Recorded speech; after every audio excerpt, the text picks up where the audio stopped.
We always talk about, arid village and arid island, this idea of a hub where we'll be. Well, we've also talked about it's not just about one place. It's about having little arid villages all over the world to start. It doesn't have to be big. These little places all over the world. People are growing their own food. They're living the lifestyle, and they are in proximity to the pus and mucus, just like we are now. But you get little groups of people, and that's one thing. And you do have some larger places, the larger environments where folks are that's all practicing this lifestyle. But it's a transition. And that's the thing that I've rarely ever seen historically when different groups of people try to put together some kind of like planned communities or this kind of thing. There's never a transition. It's like all or nothing. We bought our land, we're gonna go build, and we do this, and then it doesn't work. But when you're expansive and you're going all over the world, little arid village over here, a little arid club, a little,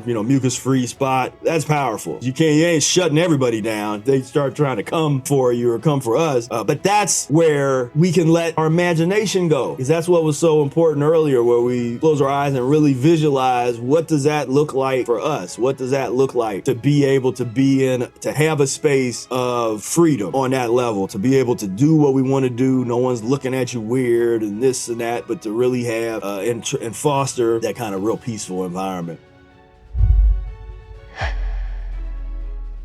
Again, first and foremost is always about the practice and the individual's practice, getting yourself together physiologically. Then bring your unique gifts. What talents, skills, knowledge do you have that you can bring to the table, as we say, bring to the table that you can contribute to help make this happen? And call to action, commit to embodying the principles of health and sustainability in your life and inspire others to do the same. This is how it happens. Because a lot of people want to say, oh, well, I'd love to get my family involved. We're wired to respond and respect groups. We're wired as tribal creatures. We're not wired to be, we're not really wired as hardcore loners, because even people that say they're loners, at some point they're talk to some kind of human, usually. And so, but we're wired that way. And so when you have a group of people that's doing a thing, eventually people are gonna be looking. They're gonna, you don't even have to tell them nothing. You don't have to say nothing. You just have to do it. And then people are gonna be like,